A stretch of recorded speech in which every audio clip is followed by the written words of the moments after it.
mahasiswanya adalah mahasiswa di bidang robotik di salah satu uni di Polandia, dan juga sebagai digital ambasadornya NAVA. NAVA ini adalah salah satu agensinya untuk Polandia memasarkan pendidikannya ke luar negeri seperti itu. Dan salah satu tamu undangan kita salah satunya adalah salah satu kaprodi di bidang akuntansi, ya mungkin teman-teman juga rekan-rekan juga sudah tahu, yaitu Pak Eri Aksandi sebagai kaprodi akuntansi di HMT. Oke, kita langsung saja untuk tamu kita yang pertama dengan Mas Jeffrey. Gimana Mas Jeffrey, sudah hadir? Sudah bisa mendengar Mas Jeffrey? Dia di sini hadir. Halo, selamat siang. Ya, ini dari Mas Jeffrey. Bisa dijelaskan Mas Jeffrey, ini Mas Jeffrey ingin menjelaskan sedikit terkait perkuliahan kondisi pandemik yang ada di Polandia, situasi terkini. Silakan Mas Jeffrey. Oke, kalau kita mulai semuanya, selamat pagi waktu Polandia dan mungkin selamat siang pada teman-teman semua. Selamat siang juga buat Pak Ari Eksandi. Siang Kak. Situasi terkini di Polandia memang untuk studi kita semua sudah melancarkan studi secara online secara keseluruhan, dan memang sejauh ini belum ada pemberitahuan resmi lagi apakah kita kembali ke kampus atau diselesaikan dengan metode online. Sejauh ini hampir semua kegiatan perkuliahan yang memungkinkan dilaksanakan secara online melalui platform-platform yang sudah disediakan oleh kampus. Mungkin kalau situasi studi jauh ini sih begitu. Terima kasih Mas Jeffrey. Nah, sekarang kita agar lebih komparatif untuk dari Pak Eri Aksandi sendiri, ini bagaimana perkuliahan di Indonesia, salah satunya di UNT gitu Pak, di situasi kondisi pandemik seperti ini. Baik, terima kasih. Bisa didengar? Iya Pak, masuk. Ya, Assalamualaikum warahmatullahi wabarakatuh. Waalaikumsalam warahmatullahi wabarakatuh. Selamat pagi untuk teman-teman yang di Polandia ya. Jam berapa di sana? Jam 8 ya? Jam 8 Pak ya. 8. Durasi puasa berapa jam di sana? Kurang lebih 17 Pak. 17 sampai 18 ya. Ya, selamat menjalankan ibadah puasa untuk teman-teman di Polandia yang menjalankan ibadah puasa. Yang lebih utama semoga sehat selalu ya di sana ya, jaga diri ya di Polandia karena kita jauh dari keluarga kan ya. Selamat siang buat teman-teman mahasiswa-mahasiswi akuntansi ya. Siang Kak. Ya, langsung saja ya saya menjelaskan perkuliahan pasca ditetapkannya pandemi COVID-19 di Indonesia. Memang agak telat mungkin ya, kalau di Indonesia ditetapkan pandemi COVID-19 ini di akhir Maret ya, akhir Maret gitu ya, baru ditetapkan yang namanya PSBB, hingga hal ini memaksa seluruh kampus yang ada di Indonesia, khususnya Universitas Muhammadiyah Tangerang, untuk mengkondisikan hal ini, di mana proses perkuliahan yang tadinya proses tatap muka, maka diberlakukannya sistem perkuliahan online. Dan ini pun perkuliahan online ini pun memang menemui banyak kendala, ya.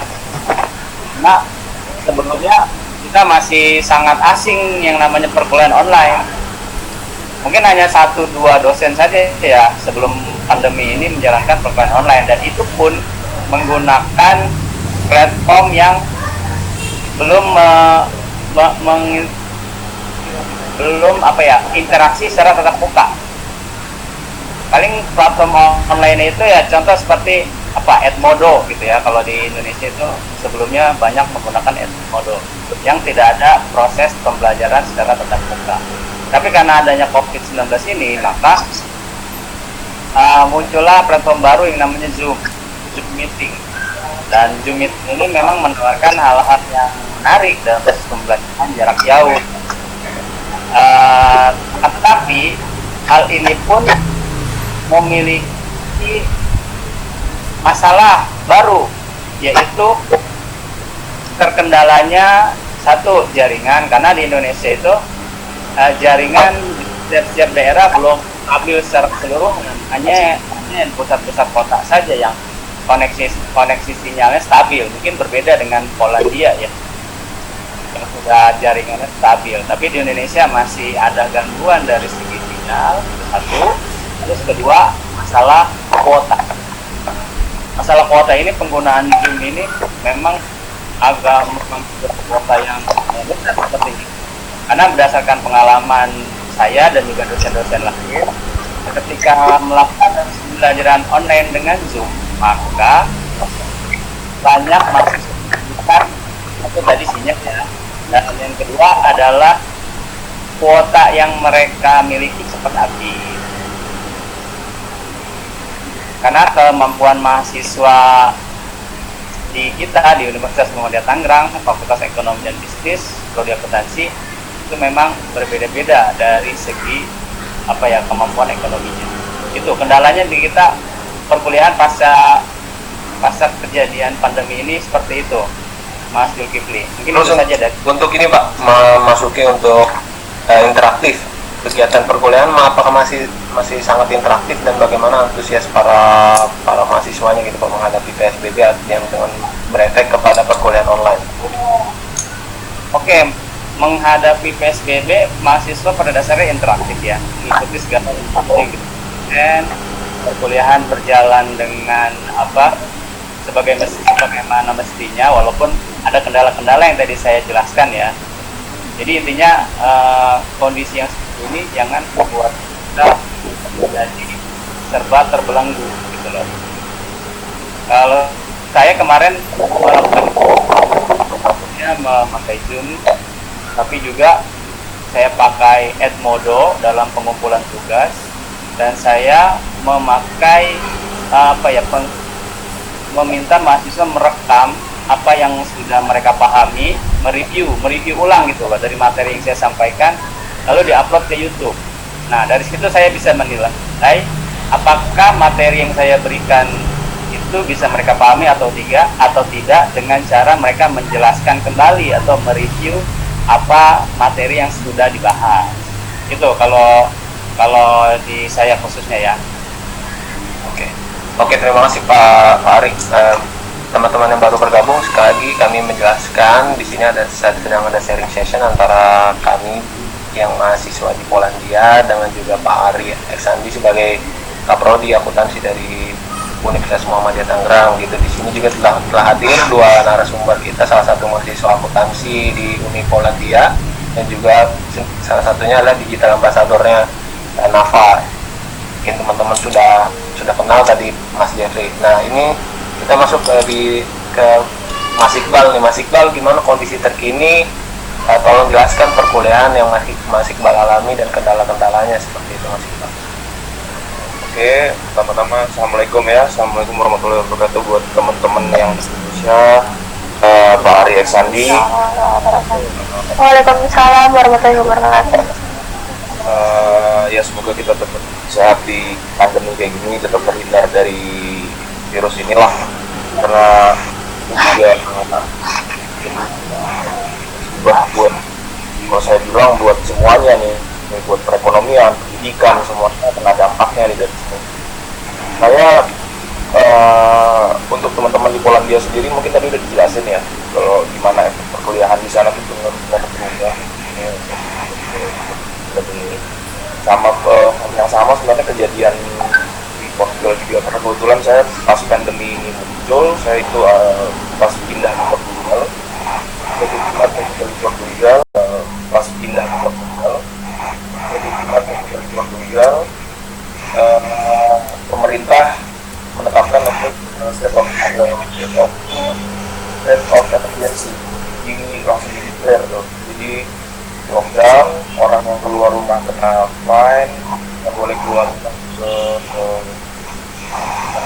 supermarket, tempat perbelanjaan, dan benar semuanya berubah, kampus tutup, kita lebih banyak project. Jadi basically sebenarnya saya pikir sama ya, sistem perkuliahan di sini selama pandemi, khususnya buat anak-anak akuntansi. Kalau anak-anak akuntansi di sini yang awalnya kita ke assessment, kalau misalnya itu bilang assessment di kelas, itu berubah jadi lebih ke pergantian project. Jadi kita dikasih project untuk project investment atau project apapun itu, lebih banyak meeting di Zoom juga. Jadi selama pandemi hal yang kita alamin sih itu buat perkuliahan, projectnya lebih banyak. Terus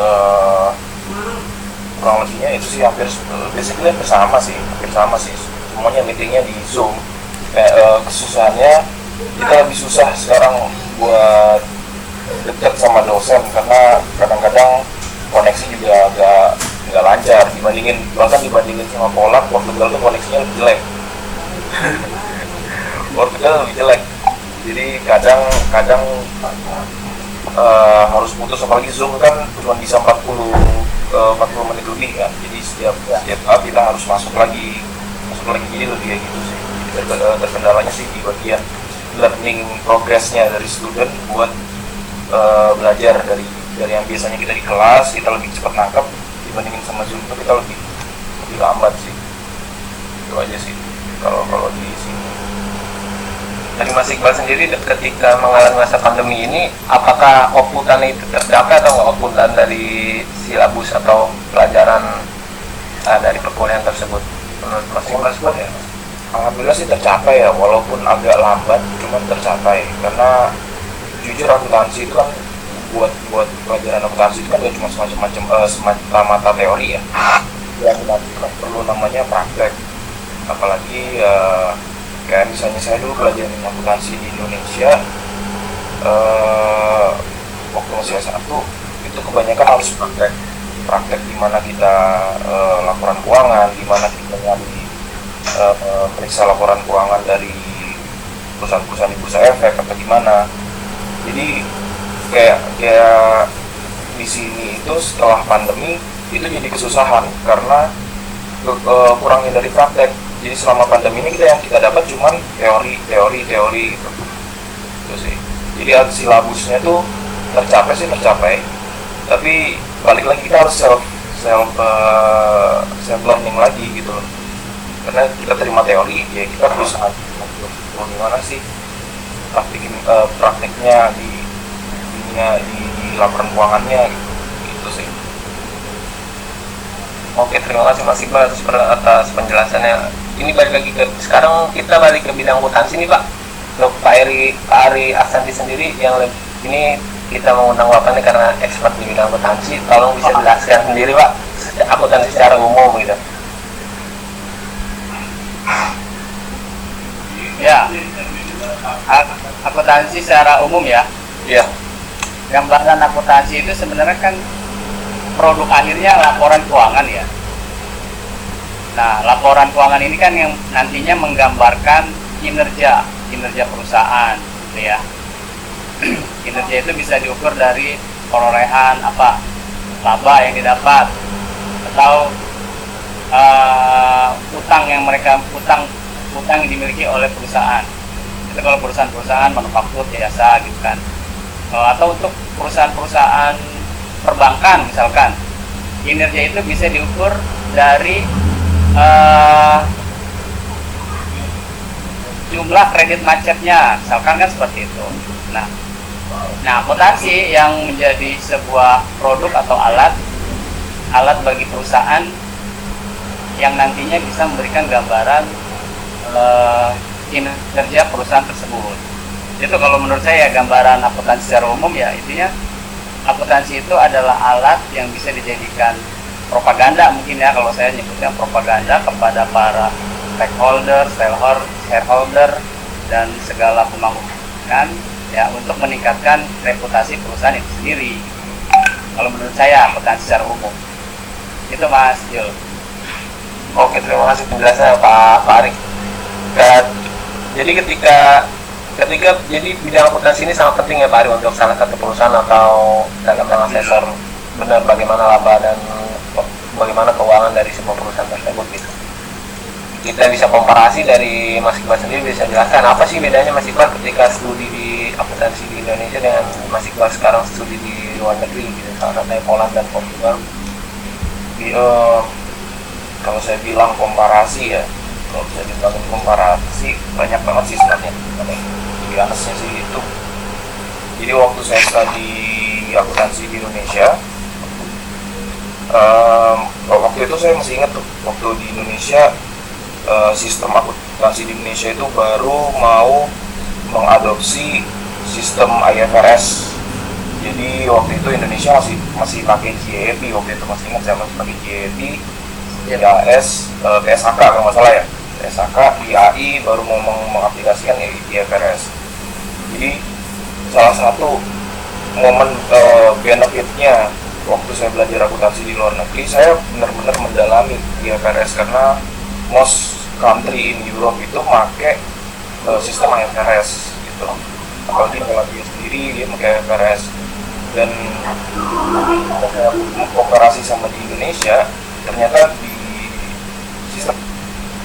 sistem akuntansi di Indonesia di setiap negara kan beda-beda ya, tergantung dari naik turunnya perekonomian di suatu negara, tergantung dari tingkat perekonomiannya mereka, dia yang mana lebih menguntungkan gitu. Yang kedua tergantung dari sistem politik di negaranya dia, kayak di Inggris umpamanya di Inggris dia pakai common law gitu kan, di Amerika dia pakai GAAP, atau di Europe dia pakai IFRS.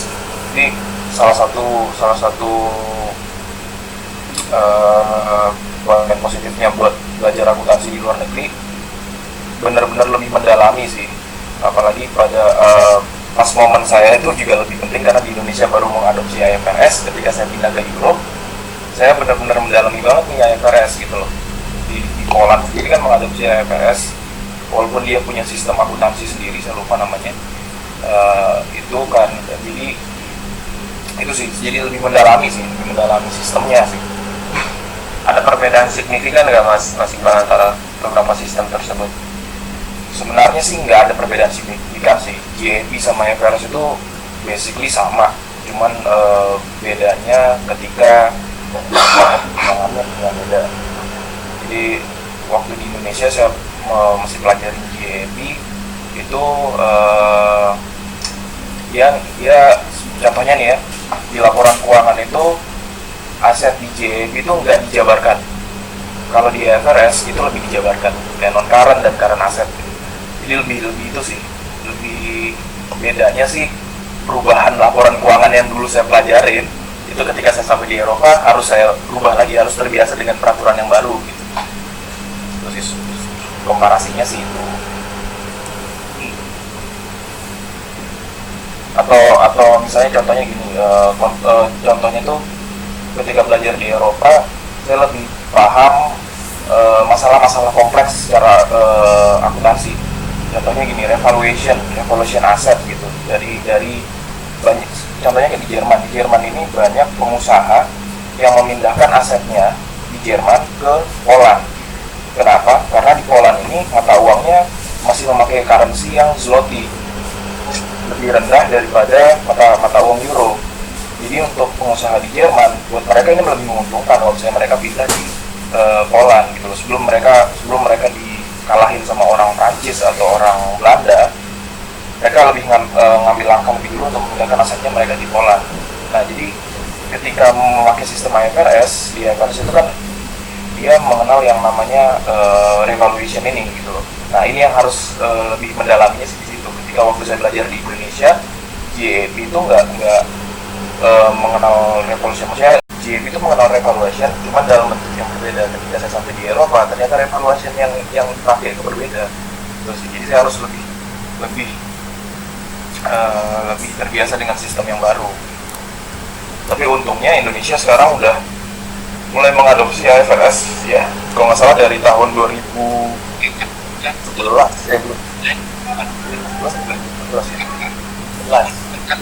ya. Gitu sih Mas. Komparasinya sih seperti itu. Oke, terima kasih banget Mas Iqbal atas penjelasan yang cukup untuk saya sendiri awam di bidang akuntansi, tapi cukup jelas mengenai akuntansi gitu. Apa bedanya antara akuntansi dengan luar negeri dan sistem akuntansi yang kita miliki di Indonesia. Jadi basically kayak misalnya selama di luar negeri itu lebih mengenal, lebih banyak prakteknya sih. Kalau saya bilang ya, lebih banyak prakteknya karena kita lebih tahu gimana sih kendala-kendala yang dialami dari tiap negara, apalagi Europe ini kan negaranya berdekatan nih, otomatis hubungan perdagangannya itu, marketnya itu mereka lebih dekat, mereka butuh waktu yang cepat di perjualan, maksudnya perdagangan itu butuh waktu yang sangat cepat gitu loh pergerakannya. Jadi di situ banyak kendala akuntansi sebenarnya. Dari itu dari situ tuh banyak kendala akuntansi. Jadi ketika belajar di Eropa itu lebih dapat prakteknya dari kendala-kendala ini nih. Kenapa sih kok di Poland pakai IFRS tapi dia masih punya namanya Polish GAAP, dia punya sistem sendiri. Ternyata problemnya adalah karena banyak negara-negara di luar Poland, di sekitaran Poland, Jerman, Czech Republic atau Hungary, Hungaria gitu, Belanda, dia banyak yang pengen mindahin asetnya ke Poland gitu, karena menguntungkan buat beberapa perusahaan. Jadi di situ sih lebih prakteknya sih lebih di situ. Jadi kayak lebih wow jadi kayak gini ya gitu. Kalau melihat Mas Iqbal sendiri, Mas Iqbal beberapa semester di Australia nih, apa bedanya juga nih Mas Iqbal antara sistem akunting di Australia dengan Eropa sekarang? Itu beda lagi sebenarnya. Jadi kayak saya bilang tadi kan, akunting di tiap negara tuh beda. Waktu di Jepang, saya pelajarin JED karena semenjak Perang Dunia Kedua, Jepang itu benar-benar ngikutin Amerika banget, buntutin Amerika banget. Amerika pakai JED, dia pakai JED. Amerika masuk di waktu di tahun 1998, Hobbes itu bikin penelitian tentang klasifikasi negara-negara yang pakai sistem European, komunisme, terus JEP, common law.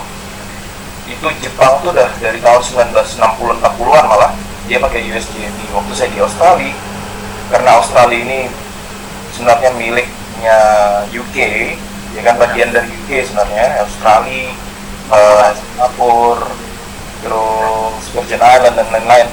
Mereka makanya common law. Jadi waktu saya di Australia, saya benar-benar pelajarannya beda lagi.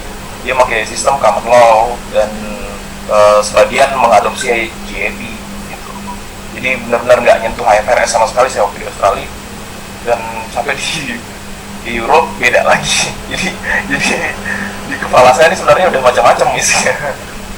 Mengenai standar akuntansi ini udah isinya udah macam-macam. Cuman saya sekarang lebih fokus ke IFRS sih.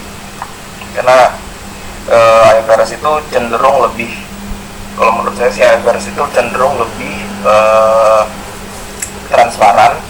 Dan kenapa European Union juga memakai IFRS, saya pikir karena salah satunya itu, karena IFRS itu lebih transparan dan mengurangi tingkat resiko sih sebenarnya. Oke, terima kasih Mas Iqbal. Nah, ini teman-teman yang baru bergabung, jika ada pertanyaan untuk kedua narasumber, yang satu ini yang tadi setelah menjelaskan perihal akunting, sistem standar dan akunting ini Mas Iqbal. Jadi Mas Iqbal ini salah satu mahasiswa di Universitas Polandia, juga sedang melakukan exchange di Portugal seperti itu. Beberapa pengalamannya tadi sudah dijelaskan sendiri oleh Mas Iqbal. Dan yang tamu kedua ini kita ada Mas Jeffrey Hanafi, yang tadi pertama sudah menjelaskan tentang kondisi perkuliahan di Polandia. Nah, Mas Jeffrey ini adalah salah satu ambasador dari NAFA. NAFA ini adalah agensi resmi dari Polandia. Ini jika ada pertanyaan, teman-teman bisa tulis di kolom chat di bawah. Jadi kita langsung bisa tag apa aja gitu. Nah, untuk kita lanjut ke sesi kedua ini. Nah, Mas Iqbal dan Mas Jeffrey ini adalah dari dua skema beasiswa yang berbeda. Nah, mereka datang ke Polandia. Mas Iqbal ini merupakan salah satu awardee dari NTB, Nusa Tenggara Barat seperti itu. Dan Mas Jeffrey ini adalah salah satu datang dengan skema government to government. Jadi antara pemerintah, kerjasama antara pemerintah Polandia dengan pemerintah Indonesia. Itu dengan nama beasiswanya itu Ignasi. Nah, jadi ini dari Ignasi dulu nih Mas Jeffrey bisa menjelaskan bagaimana benefit-benefitnya dan apa saja yang kita bisa peroleh gitu Mas Jeffrey. Seperti yang sudah dijelaskan tadi oleh Zulkifli, jadi saya datang ke Polandia ini untuk melanjutkan studi master. Memang dapat beasiswa dari pemerintah Polandia itu sendiri yang nama beasiswanya Ignasi Łukasiewicz. Tapi informasi yang paling pentingnya, sayangnya sampai per tahun ini beasiswa ini masih terfokus untuk di bidang life science dan juga engineering itu sendiri. Ada kemungkinan ke depan akan di extend ke bidang yang lain-lain, karena sebenarnya kalau ngomong beasiswa government itu kan banyak hal banyak faktornya untuk promosi bidang pendidikan itu sendiri. Nah, jadi ada kemungkinan ke depan bakal bisa di-extend. Jadi kalau emang teman-teman ada yang berminat, monggo untuk diperhatikan terus di websitenya mereka, di Ready Study Go Poland itu ada di Facebook itu sendiri, dan atau enggak di websitenya. Kita ada website juga, go-poland.com or .pl ya, saya lupa. Dan satu lagi dari websitenya NAFA itu sendiri. Nah, untuk benefitnya ini bisa saya bilang fully covered ya, jadi mereka membiayai sekolahnya, jadi saya udah nggak bayar sekolah lagi, dan juga living cost-nya mereka kasih tiap bulan. Jadi worth banget sih kalau buat saya pribadi. Jadi saya hampir nggak ke luar uang dari kantong pribadi, hanya buat awal-awal settlement dan juga untuk tiket pesawat aja untuk awal-awal. Untuk currency sendiri Mas Jeffrey, apakah berapa sih per bulannya living allowance yang diberikan, dan apakah cukup gitu, dan apakah kita memiliki jenjang karir ke depan setelah lulus dari Uni Polandia? Oke. Kalau untuk bicara living cost dari pihak NAFA sendiri, NAFA itu memberi beasiswa yang mana juga pihak yang merekrut saya untuk jadi digital ambassador. Untuk beasiswa saya mereka beri itu nominal sekitar 1.500 zloty, yang mana currency-nya antara zloty dengan rupiah itu per hari ini sekitar 1 zloty itu sekitar 3.600-an lah. Jadi nanti teman-teman bisa teman-teman akuntansi pasti jago lah ya ngitungnya ya. Dan kalau ditanya cukup atau enggak, personally cukup sebenarnya untuk 1.500. Memang tidak untuk bermewah-mewah, tapi untuk hidup dan menjalani studi itu cukup. Tentu saja kehidupan di Polandia itu tidak di Poland ya, mungkin di seluruh wilayah Europe, dan nanti Iqbal juga mungkin bisa relate, kita nggak bisa kayak dikit-dikit makan keluar, beli makan di luar segala macam. Kita tetap harus combine juga dengan kita masak sendiri, dan itu adalah hal yang biasa sebenarnya di Europe. Meanwhile, kembali berkaca ke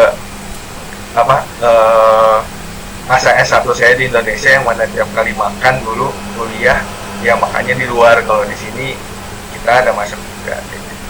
Jadi kalau bicara tentang living allowance yang dikasih oleh pihak beasiswa untuk hidup, sebenarnya itu cukup sekali untuk hidup, dan masih bisa saya hidup. Terus untuk jenjang jenjang karir ya, karena kan biasanya teman-teman akuntansi di Indonesia kan lebih milih, sekarang kan sudah banyak lowongan kerja, mungkin banyak lowongan kerja di Indonesia, cuma kan banyak juga rekan-rekan yang saya pengen studi lanjut lagi deh untuk mengembangkan ilmu akuntansi saya nih, karena di bidang akuntansi kayak gitu Mas. Dan setelah lulus kayaknya lebih baik kerja di luar deh daripada balik ke Indonesia. Nah, itu ada nggak sih kesempatan-kesempatan seperti itu Mas Jeffrey? Oke, salah satu fakta yang menarik untuk Polandia itu sendiri, tingkat unemployment rate-nya itu di sini kita rendah sekali, jauh lebih rendah dari Jerman, jauh lebih rendah dari Prancis. Itu nanti teman-teman bisa cek di Google, bisa dilihat sendiri unemployment rate di Poland itu berapa. Dan jujur buat saya itu rendah, yang mana artinya kalau itu rendah, peluang kita untuk mendapatkan pengalaman di bidang profesional itu terbuka cukup lebar. Jujur aja sebenarnya saya sekarang juga lagi menjalani sebuah internship di salah satu perusahaan internasional di bidang FMCG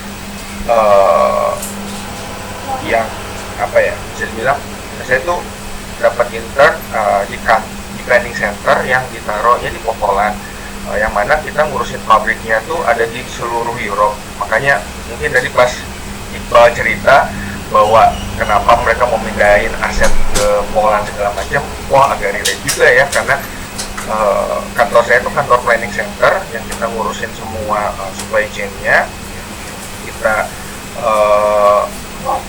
yang bikin plan-nya, kita yang segala macam, tapi untuk eksekusi, untuk production yang kita taruh ada di negara-negara lain. Balik lagi ke topik tentang peluang untuk mendapatkan pengalaman profesional, itu jadi terbuka banget sih. Saya jujur dapat internship ini apa ya, nggak terlalu perlu perjuangan iya, tapi offernya tuh ada banyak banget sih di internet, kita bisa cari dan kita bisa coba, dan itu hal yang wajar banget untuk di Polandia khususnya bagi mahasiswa menjalankan studinya sambil melakukan internship atau bahkan bekerja paruh waktu atau bahkan full di perusahaan. Oke, terima kasih penjelasan Mas Jerry. Ini mungkin teman-teman di sini masih curious atau penasaran, apakah akan terjadi diskriminasi untuk mahasiswa asing sendiri dalam perkuliahan atau juga dalam jenjang karir profesional seperti itu? Mungkin bisa dijelaskan oleh Mas Iqbal. Kalau diskriminasi sih nggak ada sih kalau saya bilang. Kalau jadi kayak udah dijelasin sama Mas Jerry tadi ya, studi di Poland, studi di Europe itu kayak gitu kan, gimana-gimananya buat living cost dan lain-lain. Bener sih, kayak katanya Mas Jerry, buat studi di Europe tuh nggak bisa kita foya-foya kayak di Indonesia gitu, nggak bisa. Bener-bener kalau kita kayak gitu nggak hidup, istilahnya kayak gitu. Jadi ketika studi di Europe, secara nggak langsung naluri kita sebagai manusia buat bertahan hidup, gimana caranya biar bisa irit, biar bisa nabung, uang yang dikasih segini cukup, sama pemerintah segini cukup, itu tergunakan dengan baik lah selama 1 bulan. Itu tiba-tiba muncul aja gitu, tiba-tiba jadi koki lah, mendadak jadi koki gitu. Kalau misalnya soal diskriminasi sih, kalau saya bilang sih dalam pendidikan di Eropa tuh nggak ada ya, karena orang Eropa, misalnya tingkat imigrasi di Eropa sendiri itu juga termasuk besar. Di Poland salah satunya juga tingkat imigrasinya juga besar, jadi mereka udah biasa melihat orang asing sih. Mereka tuh udah biasa melihat orang asing, mengajari orang asing, dan kebanyakan juga profesor di Poland itu atau dosen di Poland itu mereka juga belajarnya di luar Poland gitu. Jadi ada yang lulusan di Prancis, atau ada yang beberapa ngambil dosen Prancis buat ngajar di Poland, atau ada yang dulunya belajar di UK. Jadi kebanyakan dari mereka juga udah biasa ketemu sama orang asing, jadi nggak ada diskriminasi sih kalau saya bilangin. Terus yang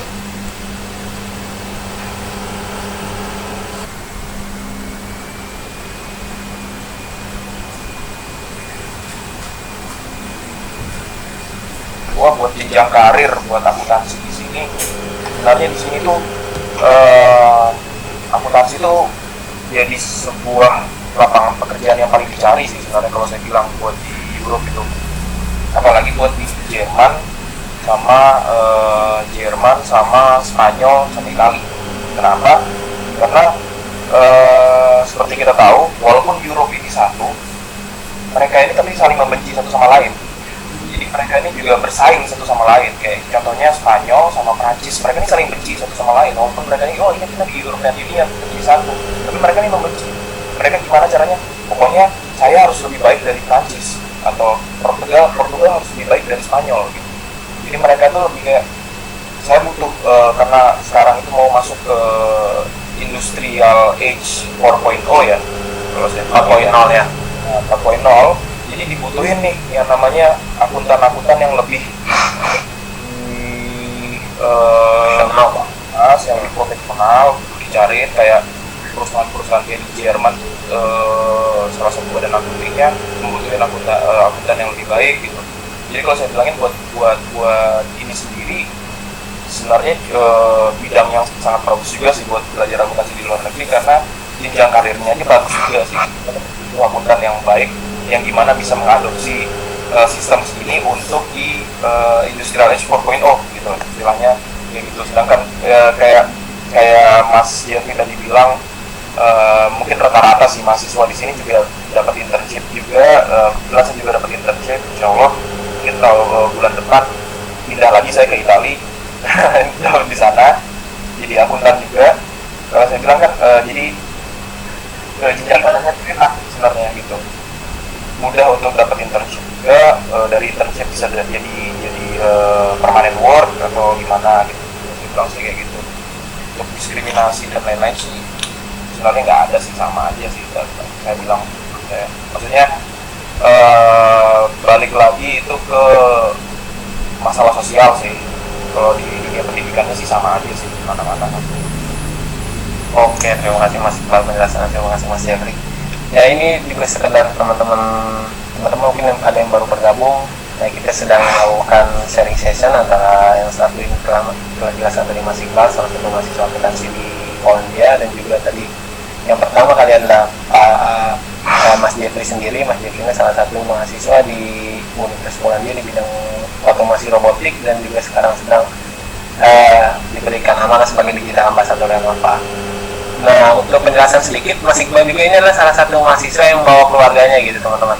Jadi Mas Iqbal ini sudah berkeluarga dan membawa keluarganya untuk studi di Eropa. Jadi semua tuh memiliki kemungkinan sangat besar untuk kita berkarir atau meneruskan cita-cita kita. Jika teman-teman yang memiliki cita-cita untuk berkuliah lanjut lagi ke luar negeri, yuk silakan, semangat. Nah, ini terkait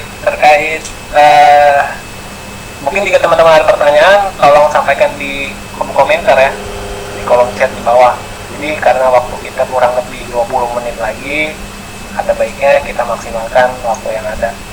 Nah, terkait kualitas pelajar sendiri nih Mas Iqbal dan Mas Jeffrey, kualitas pelajar sendiri antara kualitas Indonesia, maksudnya lulusan dari Indonesia dan juga lulusan luar negeri, saya rasa sih nggak ada bedanya jika ingin berkarir ya kan, bahkan untuk meneruskan studi lanjut. Dan itu tidak terkecuali dari yang lulusan luar negeri, maksudnya lulusan yang negeri PTN maupun swasta. Bisa jelaskan sendiri, Mas Iqbal ini adalah salah satu lulusan dari PTS di Indonesia, dan juga Mas Jeffrey ini salah satu PTN di Indonesia. Jadi semua itu memiliki kemungkinan lebih baik kepada kita. Nah, yang ingin saya sampaikan gimana Mas Iqbal dan Mas Jeffrey, tolong berikan tips kepada teman-teman nih. Sebenarnya benar dibilang sama Zul tadi ya, semua kemungkinan itu kebuka lebar sih. Cuman bedanya sama kita yang mahasiswa adalah kadang kita males nyari kemungkinan itu. Nah, itu PR pertama tuh, males nyari. Pertama tuh itu. Jadi kemungkinan tuh banyak tuh. Kemungkinan tuh jutaan. Kemungkinan kebuka lebar, nggak peduli itu saya lulusan PTS atau PTN. Saya lulusan PTS nih, saya lulusan PTS di salah satu perguruan tinggi swasta di Jogja, di Universitas ya, saya lulusan di sana. Bisa dapat beasiswa buat ke luar negeri, di luar negeri dapat lagi kemungkinan buat dapat beasiswa Erasmus lagi, pertukaran pelajar ke tempat lain. Jadi saya udah benar-benar nggak perlu kerja, dapat uang lagi gitu loh buat living cost. Cuman kadang-kadang kita kualitasnya student di Indonesia itu adalah males nyari tahu kemungkinan itu. Gitu. Kalau saya bilang cuman itu aja sih, basically kualitas student di sini atau sebenarnya sama aja sih. Hanya saja bedanya kita di Indonesia studentnya kebanyakan malas buat nyari tahu, buat informasi tentang beasiswa misalnya. Contohnya kayak gini, beasiswa di Indonesia itu yang mahasiswa paling tahu siapa sih? Pasti baru dengar nih beasiswa. Paling LPDP paling LPDP biasa. LPDP, Australian Awardee atau Chevening, ya kan? Bener, cuman ini aja, atau DAB, ya kan? Di khusus Jerman ya. Tentang Ignacy Lukasiewicz sedikit yang tahu gitu. Padahal beasiswa tuh banyak banget di luar gitu loh. Itu sih kalau menurut saya bilang tingkat kualitasnya mahasiswa di Indonesia itu cuma itu aja sih. Kadang mereka malas mau nyari tahu aja sih. Dari Mas Jeffrey gimana Mas Jeffrey? Kalau membandingkan teman-teman ya, teman-teman Indonesia yang studi di luar dengan teman-teman yang lain, ya kalau jujur kalah pintar mah enggak ya sebenarnya ya, cuma Ya, sering sama. kali seringkali kalahnya tuh kalah minder sama kalah rajin seperti yang Iqbal bilang. Terus yang mana kalau sebenarnya bagi teman-teman yang nanti mau berminat juga melanjutkan studi, apalagi di luar negeri, perlu disadari dari awal bahwa studi di luar negeri itu dari awal mulainya itu jadi pasti nggak gampang. Yang mana artinya seperti yang Iqbal bilang, effortnya memang harus lebih besar dan harus lebih rajin lagi untuk mencari. Terus nggak ada yang gampang dan nggak ada yang instan, memang begitu. Dan itu kalau menurut saya sendiri ini pendapat personal ya. Kenapa kok susah? Ya karena untuk hidup di sini aja juga tantangannya banyak ya. Kita jauh dari keluarga, kita hidup di lingkungan yang baru, lingkungan yang asing, dan itu memang perlu motivasi yang sangat kuat sih. Apalagi kalau kita bicara dengan situasi pandemi per hari ini, itu menjadi student di luar negeri buat saya pribadi nggak gampang, lebih susah lagi kayak gitu. Kita ada restriction segala macam, restriction of movement, kita bisa gampang mudah ketemu dengan teman-teman dan segala macam, dan itu nggak mudah. Nah, yang bisa bikin salah satu yang bisa bikin kita bertahan adalah motivasi kita yang kuat dari awal untuk melanjutkan studi. Jadi itu memang modal yang penting, dan kenapa untuk studi di luar itu memang prosesnya aja pun dari awal memang nggak mudah. Jadi ya memang kalau ditanya bedanya mahasiswa asing sama mahasiswa Indonesia, ya pinter mah nggak terlalu beda jauh, 1-2 aja sama aja kayak gitu. Tapi yang beda mungkin rajinnya sama tekunnya sih. Ya, benar sih. Karena saya ingat juga mahasiswa luar negeri, apalagi bagian center Europe itu ya terkenal banget sama punctuality, jadi ketepatan waktu. Jadi buat mereka time is money. Jadi ketika mereka telat sedikit bakal jadi problem sama mereka. Ya mungkin buat kalau nggak salah waktu pertama kali saya sampai di Poland, ada salah satu teman dari teman Ignasi dan teman student di Poland juga mahasiswa bilang, kalau kamu janjian sama orang Poland, jangan telat sedikit pun, kamu harus datang lebih dulu dari mereka. Karena kalau misalnya kita telat atau lebih telat dari mereka, bakalan tinggal katanya kayak gitu. Jadi saya mikirnya sih tingkat rajinnya sih yang benar sih katanya Mas Yogi. Rajinnya tuh beda banget sama kita yang dari tingkat kepintaran sih. Orang Indonesia pintar-pintar kok di sini.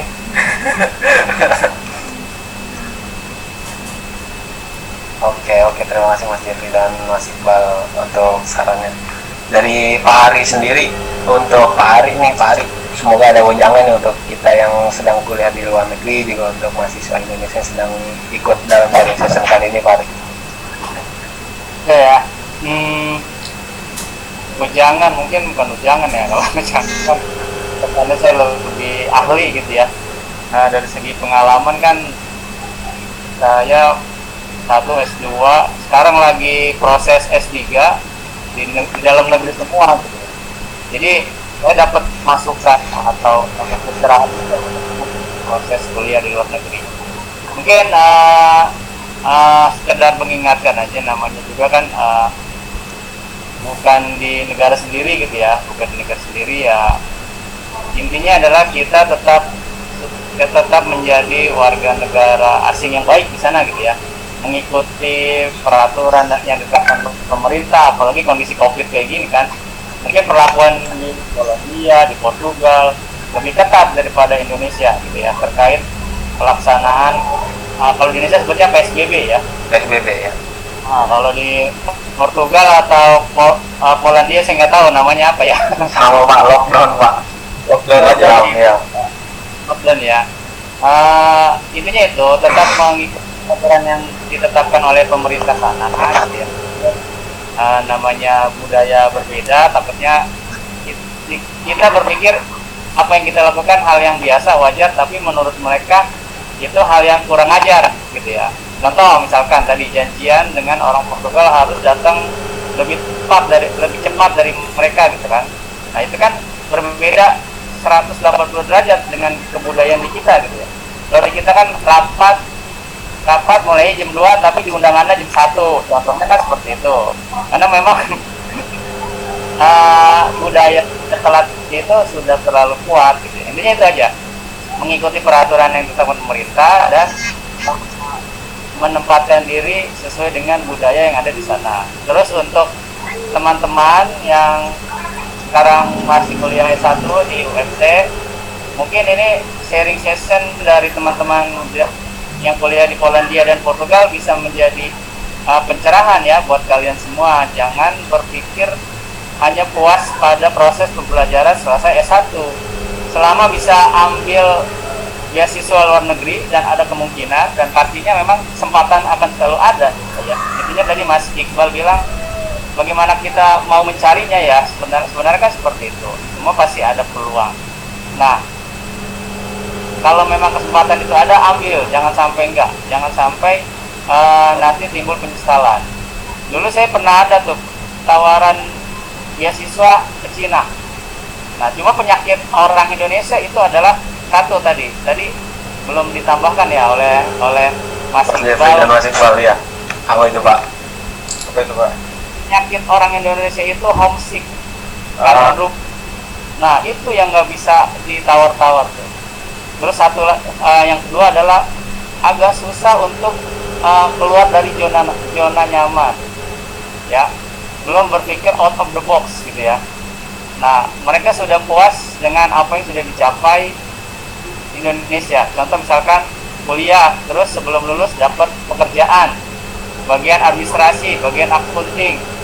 Ya udah nyaman seperti itu, perjalanannya seperti itu sampai mereka berkeluarga sampai tua akan seperti itu. Itu penyakitnya orang Indonesia tuh agak susah seperti itu, agak susah untuk out of the box dan kalaupun keluar negeri nggak tahan lama, homesicknya itu kuat gitu ya. Itu saja sih mungkin masukan dari saya, Mas Indra, Mas Jul, itu saja ya. Terima kasih Pak Ari, terima kasih sebelumnya. Terima kasih atas perjalanannya juga untuk masukan kepada kami semua mahasiswa yang mana outputannya pasti harus berbakti pada negeri gitu, membanggakan Ibu Pertiwi seperti itu. Lanjut lagi nih untuk teman-teman. Iya. Saya mengingatkan lagi, kita sesi ini sisa kurang lebih 8-10 menit. Jika ada teman-teman di sini memiliki pertanyaan, tolong tuliskan di kolom chat atau langsung komen saja, tidak ada masalah, hidupkan mic-nya kayak gitu, nggak usah sama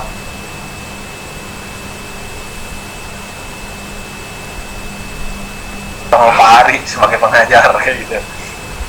Oke, lanjut lagi kayak gitu Mas Jeffrey. Nah terkait perkuliahan di Polandia dan bagaimana persyaratannya dan apa saja sih dan bagaimana dan kapan saja dibuka gitu. Tolong jelaskan lagi Mas Jeffrey. Mungkin ada yang baru bergabung. Kalau untuk studi generally in Europe, nggak terkhusus di Polandia, sebenarnya kita tuh untuk memulai kuliah kita ada dua. Kita bisa ada yang mulai sekitar bulan Februari dan juga ada yang normal seperti di Indonesia pada bulan sekitar September Oktober ya kalau nggak salah. Dan itu normalnya. Seperti yang tadi saya udah bilang, sayangnya untuk sejauh ini memang dari NAFA yang mana itu adalah agensi dari pemerintah Polandia sendiri yang memberikan beasiswa, belum ada beasiswa diberikan kepada warga negara Indonesia untuk di bidang akuntansi itu sendiri. Tapi tidak menutup kemungkinan bahwa ada peluang dari kampus ke kampus. Nggak pernah tertutup kemungkinannya karena itu sifatnya pribadi dari kampus itu sendiri. Dan juga dari pengalaman saya dulu waktu S1 dari teman-teman saya, itu ada aja program untuk misalkan exchange ke Polandia, ke luar negeri, dan salah satunya ke Polandia, yang mana saya pribadi jujur nyesel sih S1 dulu nggak exchange kemana-mana. Kenapa kok nyesel? Karena banyak hal sebenarnya yang bisa didapatkan dari mencoba studi dan juga hidup di luar negeri itu sendiri. kita bisa berpikir satu hal yang beda. Kita seperti yang Pak Ari mention tadi, kita bisa berpikir out of the box, kita bisa melihat sesuatu yang baru dan akhirnya berinovasi. Saya bisa pastikan Jeffrey yang hari ini dan Iqbal yang hari ini sudah berbeda pandangannya dengan kita yang dulu masih di Indonesia. Bukan berarti kita berubah jadi jelek, enggak, tapi kita sudah bisa banyak dapat inspirasi. Oh, ada satu hal yang baru nih di sini, oh ada yang lain nih di sini. Kayak gitu. Kita kalau kita bisa menyerap informasi lebih banyak, kita bisa berpikirnya bisa lebih lebih kompleks, yang mana kita bisa dapat keputusan yang lebih baik karena mempertimbangkan banyak hal, yang mana itu bagus sebenarnya untuk pengembangan diri kita ke depannya itu sendiri.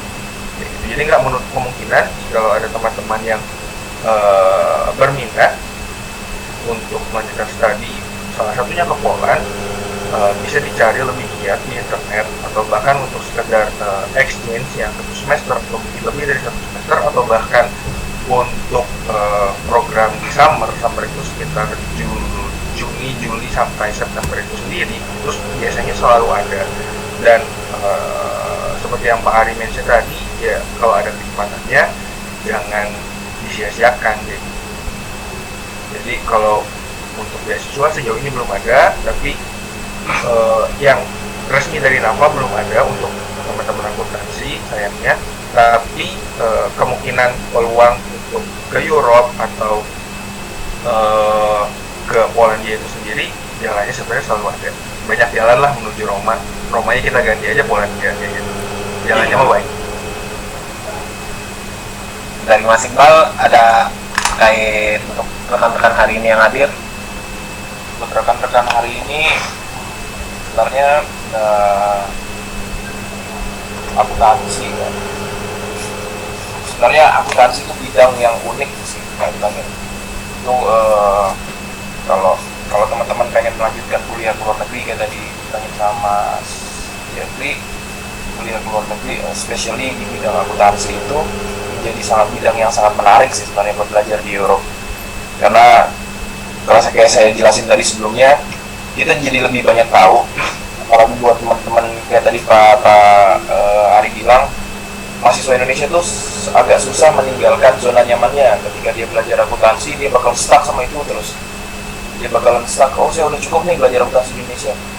Kalau ketika belajar di luar negeri, akan kebuka lagi pikirannya buat, oh akuntansi kayak gini ya sistemnya. Oh akuntansi kayak gini. Jerman gini banget ya, oh strict sekali sih sistem di sini, strict banget sistem di sana, atau macam-macam. Jadi ketika sudah sampai di luar negeri itu bakalan banyak muncul pertanyaan dan curiosity ya, kalau saya bilang itu kayak keingintahuan kita terhadap bidang akuntansi sendiri gitu. Nah, bahasa pengantar ini ada pertanyaan nih, bahasa pengantar yang digunakan saat berkuliah di Poland, adakah preparation course untuk bahasa Polish sebelum berkuliah? Ini nih buat pertanyaan buat Mas Jeffrey ya. Langsung kita jawab aja kali ya. Iya, biar banyak waktu nih. Untuk studi bahasa pengantarnya opsinya ada dua, yang satu dengan bahasa lokal, yang kedua dengan program internasional yaitu di Conduct in English. Jadi kalau mau ngambil yang dalam bahasa Polish ya juga boleh, tapi pasti perlu dong kemampuan di bahasa Polish itu sendiri. Tapi kalau saya sendiri pribadi berkuliah di program internasional yang Conduct in English. Jadi preparation course-nya untuk bahasa Polish enggak. Kalau kalian mau lanjut bahasa Polish, kalau kalian mau ambil preparation course dan juga lanjut kuliah internasional juga bisa. Kalau mau langsung kuliah di internasional dengan bahasa Inggris pun itu juga mungkin. Oke, terima kasih Mas Jeffrey atas pertanyaannya. Lanjut lagi, selain homesick nih, kira-kira kesulitan apa lagi akan kita hadapi selama kuliah di luar negeri? Langsung singkat aja Mas Jeffrey. Well, drama kehidupan mah selalu banyak ya, nggak menutup kemungkinan di Indonesia pun kalau kalian merantau drama kehidupan kan selalu ada. Kalau yang seperti yang Pak Ari bilang tadi homesick banget, itu benar banget. Kalau saya pribadi homesick nggak, ya homesick aja. Cuman kalau karena udah dilempar ke Europe sini, mau pulang tuh mikir, udah sama tiketnya mahal ya, dan juga terbang lama. ngobrol mah terbang lama kayak gitu tuh 12 jam ya Mas ya? 12 ya jam salah. lebih bahkan kalau nggak salah ya. Udah mah terbang lama kayak gitu, pulang-pulang tuh nyampe Indonesia seneng gitu. Cuman punggung mau putus. Jadi ya pertimbangannya lumayan juga gitu, selain finansial karena tiket juga lumayan kan, pulang pergi gitu. Dan Banyak juga pertimbangan gitu. banyak pertimbangan.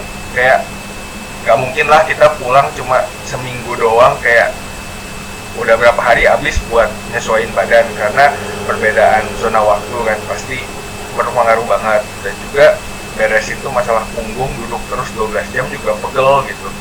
Jadi ya kalau yang Pak Ari bilang soal homesick segala macam, kalau saya bilang sih udah Pak, lempar aja Pak anaknya ke Europe kayak gitu. Kan juga pulang mikir kok dia Pak. Oke, terima kasih Mas Jember atas jawaban. Dan ini kayaknya ada pertanyaan selanjutnya cocok untuk Mas Iqbal nih. Pembagian waktu dalam belajar nih, Mas Iqbal, terkait belajar akuntansi. Ada pembagian waktu yang signifikan nggak? Adakah kiat-kiat atau trik khusus untuk mendapatkan beasiswa luar negeri? Langsung kita barengnya aja sama pertanyaan terkait studi plan nih, exchange. Apakah ada tips penyusunannya?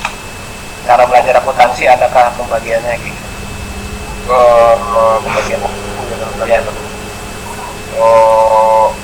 Sebenarnya sih mungkin agak beda di bagian divisinya ya. Kalau saya mungkin di bachelor, bagian waktu buat belajar akuntansi itu lebih agak masih kita step by step gitu ya. Bagian waktunya mungkin hari ini atau ini belajar ini. Cuman kalau di master sendiri hampir sama juga sih sebenarnya, step by step. Cuman pembagian waktunya lebih kayak, kalau di master itu lebih kayak gimana ya saya jelasinnya ya, lebih ke satu waktu ini kita fokus ke satu subjek dulu. Jadi nanti subjek yang ini akan berhubungan nanti buat subjek yang satunya di depan gitu. Dulu kalau nggak salah waktu di bachelor itu saya pernah pelajarin satu ilmu manajemen sama ilmu akuntansi barengan, yang dimana satu subjek ini ternyata lebih diambilnya lebih dulu daripada subjek yang harus maksudnya subjek yang, jadi ada dua subjek yang berhubungan nih. Ternyata subjek yang harusnya diambil lebih awal itu saya ambilnya di belakangan, sedangkan subjek yang belakangan saya ambilnya di duluan. Jadi kalau misalnya di master itu agak susah ya, nggak bisa ya. Jadi karena setiap subjek per semester itu bakalan saling berhubungan terus gitu. Terus kalau misalnya ini, saya juga agak bingung sih pembagian waktu dalam apa di belajar akuntansi, yang personal apa di personal mungkin sepertinya personal nih untuk kiat-kiat juga. Kalau personal bagian waktunya sih tergantung dari setiap student sih ya. Kalau saya sendiri bagi waktunya per minggu saya harus belajar di bagian apa dulu, di minggu depannya saya belajar bagian mana dulu.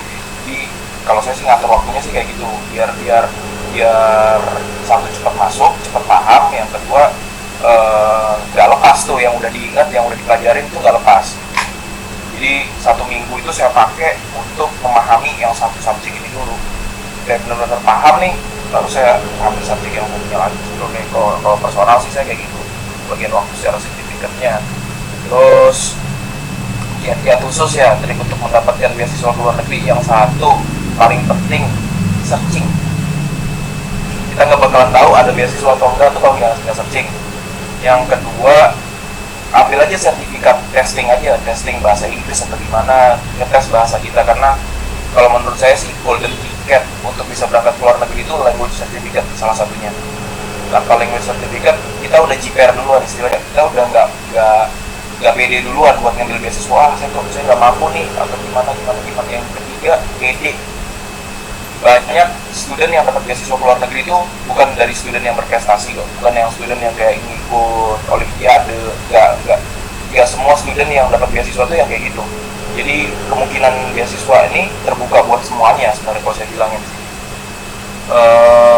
Terus lagi Mas Iqbal, kalau misalnya kita udah interest terus tapi kita ada permasalahan keuangan, gimana nih kita menghadapi permasalahan tersebut? Permasalahan Itu kayaknya permasalahan yang umum sih, finansial itu umum. permasalahan keuangan ya, permasalahan keuangan buat dapetin beasiswa apa gimana? Karena kalau misalnya kita dapet beasiswa kan permasalahan keuangan salah satunya tertolong tuh, ya kan?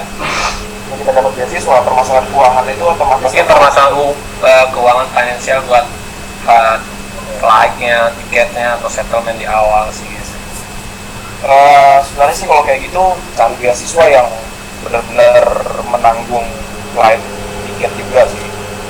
Ada kan sebenarnya banyak beasiswa yang kayak gitu, kayak beasiswa saya salah satunya menanggung flight tiket juga, menanggung flight tiket, settlement ya ditanggung. Jadi hitungannya salah satu masalah dalam hidup saya itu sudah terpecahkan dari beasiswa ini gitu. Saya sudah nggak perlu hitungannya saya belajar untuk digaji lah. Misalnya kayak gitu. Jadi dan untuk memperoleh beasiswa itu sendiri kalau misalnya ada masalah keuangan sih sebenarnya mungkin Kita bisa mengajukan sponsorship mungkin ya. sponsorship. Terus gimana caranya keluar dari zona nyaman? Keluar dari zona nyaman itu gampang. Jangan terlalu nyaman di zona nyaman aja. Anggap aja zona nyaman itu gak enak. Ya, jangan terlalu nyaman di zona nyaman. Jadi saya juga sempat waktu itu mikir sama kayak teman-teman saya. Selesai lulus kuliah, langsung nyari kerja, dapat job di teman-teman saya udah dapat job tuh waktu itu. Saya masih ingat teman-teman saya udah dapat job di PLN, ada yang dapat job di Bursa Efek di Jakarta. Habis itu ada yang dapat job di Telkomsel, ada yang dapat job di Telkom, ada yang dapat job di Tama, Buma. Nah, tapi saya mikir mereka itu setelah dapat job setiap hari itu ngelakuin rutinitas ya. Saya mikirnya waktu itu mereka nyaman, tapi saya masih belum nyaman buat itu. Waktu itu saya mikirnya kayak gitu.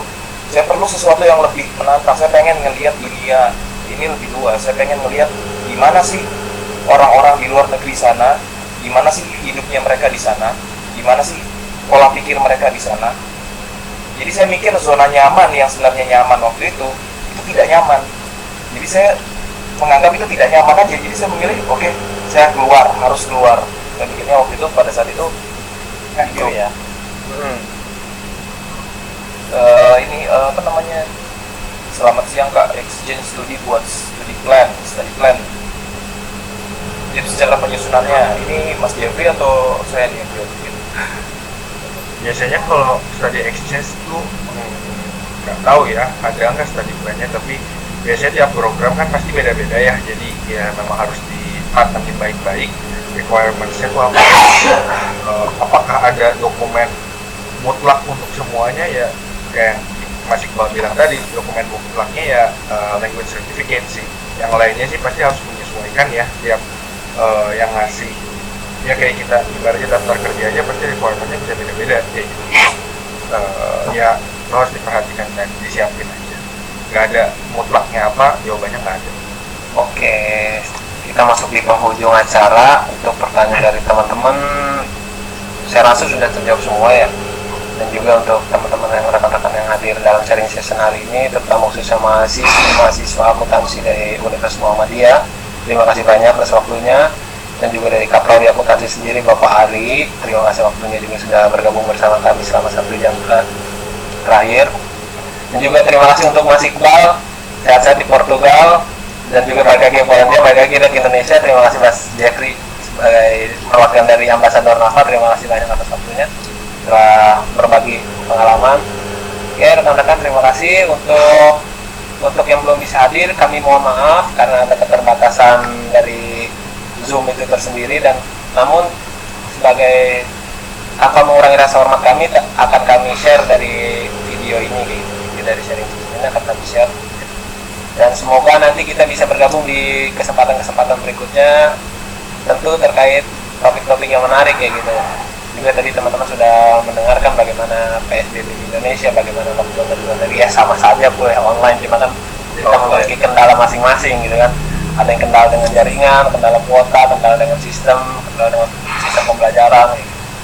Semua juga punya kendala masing-masing, dan juga semoga teman-teman selalu sehat di Indonesia, selalu sehat, dan selamat menunggu berbuka puasa.